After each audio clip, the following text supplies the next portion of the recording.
Many thanks, Gimba. Blessing Okagbare will not defend her sprint double titles at the 2018 Commonwealth Games in Gold Coast, Australia. According to information on the competition's website, the 29-year-old will feature in only the women's 4x100-meter relays. Okagbare won the women's 100 meters and 200-meter titles at Glasgow 2014.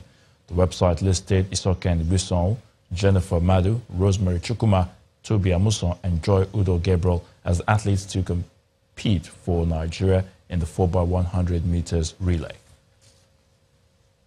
Sweden-based Rita Chikwelu and France-based Desire Oparanozie will lead the Super Falcons of Nigeria to prosecute the international friendly match against France in Le Mans on April the 6th. New coach Thomas Dennerby listed the duo in his 17-woman squad for the high-profile game.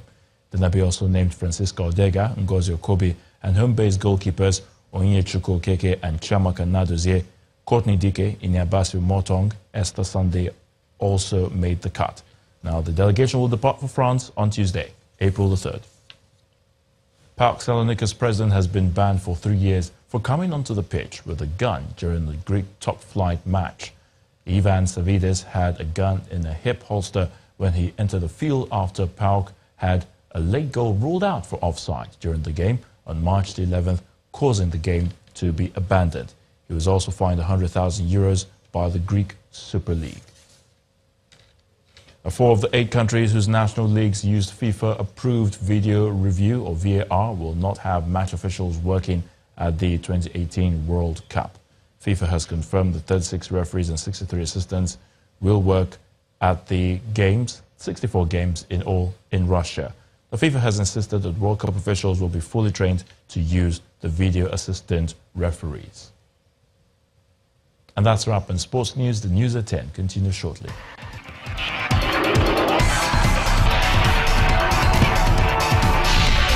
Egypt's Abdel Fattah al-Sisi has been declared the winner of the country's presidential election. State media said that he won more than 90% of the votes counted so far. There was no real opposition to al-Sisi's run to the polls, save for Musa, who had supported al-Sisi before the polls and only joined the race right before the election. About 23 million people voted in the election out of 60 million registered eligible voters. The challenge before the polls was in getting people to stations across the country. Al-Sisi led the military overthrow of Egypt's first democratically elected president, Mohamed Morsi, in 2013 following mass protests against his rule. Since then, rights groups say that there has been an unprecedented crackdown on dissent, leading to the detention of thousands of people.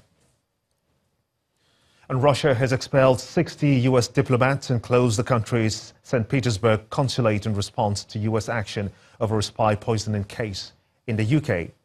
The moves were announced by the Russian Foreign Minister, Sergei Lavrov. Mr. Lavrov said that the U.S. ambassador had been informed of retaliatory measures and that Russia includes the expulsion of equivalent number of diplomats and stopped the functioning of the U.S. Consulate General in St. Petersburg.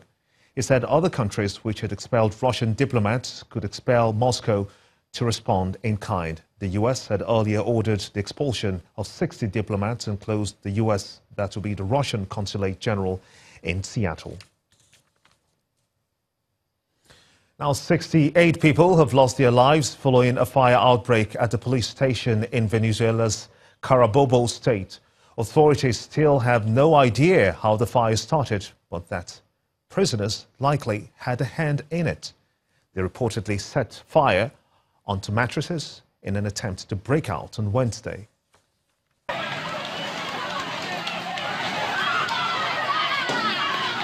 Riot and a fire that erupted in the cells of a Venezuelan police station have left a staggering 68 people dead.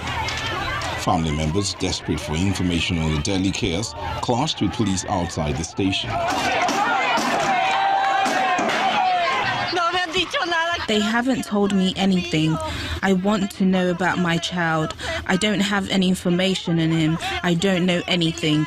We want information about our family members. We need information. Look how desperate we are. The police have not spoken on the cause of the riot or the number of injuries, further escalating tension amongst the families. I came here because I haven't heard anything regarding my brother since 7 in the morning. They say a lot of people are dead. People got burned, people who were injured. They've taken out the injured, but where are the family members of these people? The scuffles led to tear gas being fired onto the waiting crowd. A state official says the fire has since been put out, but reports that a policeman had been shot in the leg. Many Venezuelan prisons are lawless and have been for decades. Prisoners often openly wield machine guns and grenades, use drugs and leave guards largely powerless. In the meantime, the Venezuelan prisons are also famously overcrowded. And the main news again. President Muhammadu Buhari today reaffirmed his resolve towards rebuilding Nigeria with people-focused policies as he begins a 2-day official visit to Lagos State. Also today, federal lawmakers raised hope on the release of Dapchi schoolgirl Leah Sharibu, as well as Chibok girls still in Boko Haram captivity. That's how it's been on the news at 10 tonight. I want to thank everyone for being a part of it. On behalf of all of us here, have a splendid night rest. Good night.